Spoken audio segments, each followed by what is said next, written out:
स्वप्न जगत की छोड़ यार। मेरी चाहत में भूस भर दिया है, हे ऊपर वाले तूने मेरे तुम खुशी मिली इतनी कि मन में ना समाए, पलक बंद कर लूं कहीं झलक ही न जाए।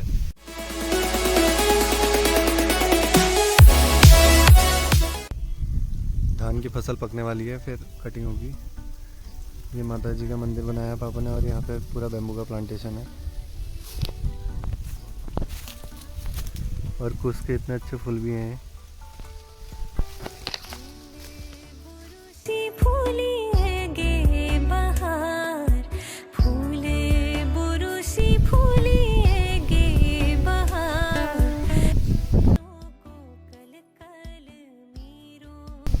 ये हमारे कुल इष्ट देवता गुरु साहब हैं, जो कुमाऊं के प्रसिद्ध देवता हैं, और जिनके बारे में कहा जाता है कि हरिद्वार का हर के पेड़ी इन्हीं के हरिद्वार बसाया हुआ है। और इनके धार्मिक भाई हैं जो झाकर स्वयं में रहते हैं, झाकर स्वयं के नाम से उनका मंदिर उधर है बागेश्वर में। दोस्तों, आप सभी लोगों का मोती लक्ष्मी फैमिली चैनल में हार्दिक स्वागत और नमस्कार। आजकल 2022 ईस्वी सन में इस समय त्योहारों का सीजन शुरू हो चुका है, जिसमें आध्यात्मिक व चरित्र निर्माण इत्यादि भावनाओं के विकास का विशेष महत्व होता है। जहां सभी लोगों के मन में जीत या विजय की कामना होती है, लेकिन विजय उसी की होती है जो सत्य का सहारा लेता है। सत्य ही असली धर्म है, शेष बचा हुआ असत्य ही असली अधर्म है, जिसकी सदा ही हार होती है। एज लाइक 10 सिर वाला लंकेश ही क्यों न हो, फिर हमारी और तुम्हारी तो बात ही क्या है और औकात ही क्या है। इसलिए मैं यहाँ सपनों के संसार की बात कर रहा हूँ। अतः सपने में आना, दिमाग के गहराई में उतर जाना उन भावनाओं का, तो उसका अत्यधिक प्रभाव पड़ता है हमारे जीवन को सफल करने में, यदि वो सपने बहुत अच्छे हैं। तो पापा, आपने जो अभी बात करी स्वप्न जगत की, तो आपने भी कभी अपने इष्ट देव को देखा है अपने सपनों में?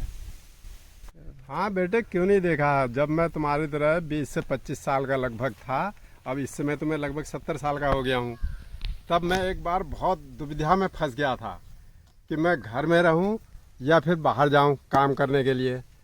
तो उस दिन मैं निर्णय नहीं ले पा रहा था कि मैं कहाँ रहूँ। तब मैंने जो है मैं सो गया मेज़ कुर्सी में निर्णय के लिए।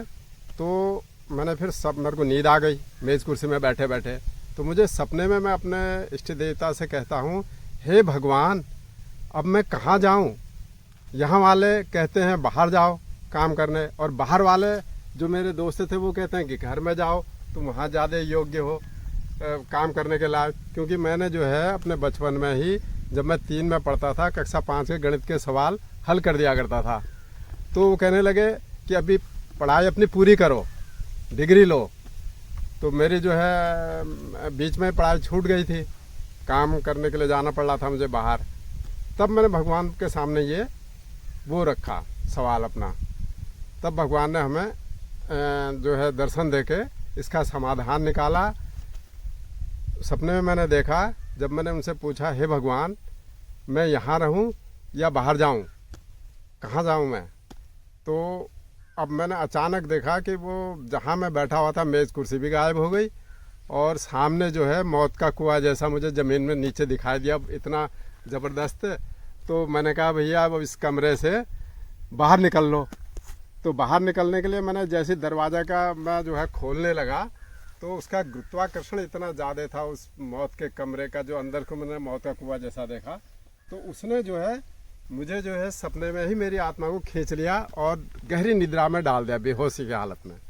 तब मैंने देखा कि अचानक प्रकाश पुंज हमारे इष्ट देवता के जहाँ पे रखे हुए थे अलमारी में, वहाँ ज़बरदस्त पूरी दीवार में ऐसा लगा कि प्रकाश पुंज आया बहुत ज़बरदस्त, और जो है सब कुछ साफ़ हो गया, जैसे बिग बैंग या सुपरनोवा में लोग वैज्ञानिक लोग कहते हैं। उसके बाद फिर वो पुरानी स्थिति आ गई कि मंदिर आ गया। तो मैंने देखा कि वो खिड़की खुली, उसमें से हमारे इष्ट देवता बाहर को आए, जहाँ पे मैं सोया था ठीक मेरे दिमाग के ऊपर। वहाँ पे ऊपर से टॉर्च की जैसे लाइट मेरे दिमाग में मारी, और तो मैं जो है होश में आ गया सपने में। फिर मेरी नींद खुल गई। तब से मैंने सोच लिया, न मैंने यहाँ रहना है न बाहर रहना है, अपने इष्ट देवता के चरणों में ही रहना है। तब से 70 साल का हो गया, आज तक मैं उनके शरण में ही हूँ। फिर इष्ट देव जी के दर्शन होने के बाद आपको कैसा महसूस हुआ, और क्या क्या उपलब्धियां आपके जीवन में या इतने सालों में कैसा रहा आपके साथ? सपनों में जो खुशियाँ होती हैं ना, एक गाना है फिल्मी कि खुशी मिली इतनी कि मन में ना समाए, पलक बंद कर लूँ कहीं झलक ही न जाए।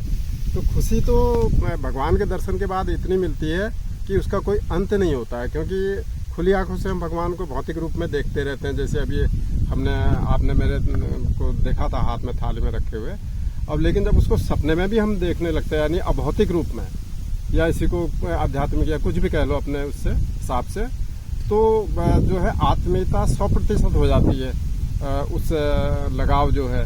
इसलिए खुशी का तो कोई अंत नहीं होता। अब नंबर 2 बात रही ज़िंदगी में और उपलब्धियों की, तो और उपलब्धि जब खुशी मिलेंगी तो तुम्हारा स्वास्थ्य अच्छा रहेगा, हार्मोन अच्छे बनेंगे शरीर में, तो उससे स्वस्थ शरीर रहने से स्वस्थ दिमाग रहेगा, स्वस्थ हेल्थ रहेगा, तो बाकी उपलब्धि तो अपना आप आ जाएंगी। जैसे कि हमने उसके बाद BCom कर लिया, MA कर लिया, मेहनत मजदूरी करके पैसे इकट्ठे किए, फिर IAS टॉप करने के लिए खूब मेहनत भी करी, और जो है लेकिन कुछ अपने हार्य कारणों के कारण, जो कि हमारे बस में नहीं था, उस कारण वो पूरा नहीं हो सका। तो इतनी मेहनत मजदूरी करके, पढ़ाई करके, IAS की तैयारी करके जब IAS कर ही नहीं पाए, तो ये तो सब बेकार हो गया, गुड़ गोबर हो गया। बेटा ये तो तुमने सही कहा। एक गाना भी है ना फिल्मी कि मेरी चाहत में भुस भर दिया, हे ऊपर वाले तूने मेरे लिए क्या कर दिया। लेकिन कई बार ऐसा परिस्थिति आ जाती है ज़िंदगी में कि लोग कहते हैं कि मजबूरी का नाम महात्मा गांधी है। कुछ मजबूरी में जो हमारे बस से बाहर होता है, इसलिए हम उसको कर नहीं पाते हैं। नहीं तो हमने भी तैयारी तो IAS टॉप करने की करी थी, लेकिन कुछ हमारे बस से जो बाहर थी वो ऐसी मजबूरी आ गई, उनको मैं बाद में बताऊंगा आपको, तो नहीं कर पाए। लेकिन फिर भी तमन्ना अभी कम नहीं है हमारी प्रशासनिक। मैं आज भी दावे के साथ कहता हूँ कि यदि ये 8 अरब लगभग जनसंख्या जो इस समय है दुनिया में, यदि मेरा तन मन धन से मेरा साथ दें तो मैं दुनिया पलट सकता हूँ। और तो और हिंदुस्तान का प्रधानमंत्री या अमेरिका का राष्ट्रपति तो क्या बेचता है, कुछ नहीं है। मैं अनंत आकाश गंगाओं में से अनंत पृथ्वी की खोज करके और इन एक यहाँ के व्यक्ति को वहां का राजा बना के भी सफलता प्राप्त कर सकता हूँ।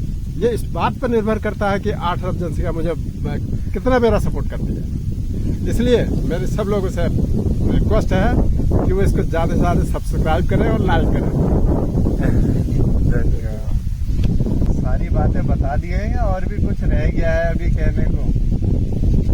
ये बताना भूल गया कि education for life not for living. Education जो है हमारे लाइफ को बनाने के लिए होती है। और मैं यदि आप लोग चाहेंगे, चाहे भूत प्रेत, आध्यात्मिक और भी कई जो धार्मिक आध्यात्मिक जितनी भी बातें होती हैं चरित्र निर्माण से संबंधित, यदि जनता चाहती है तो मैं उन पर फिर आगे भी वीडियो बना के आपको देता रहूँगा। आप ज़्यादा से ज़्यादा इसको सब्सक्राइब करें और लाइक करें।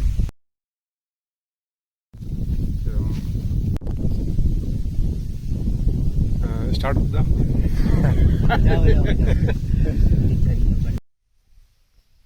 हाँ तो पापा, आपने जो बात करी स्वप्न जगत की, छोड़ यार।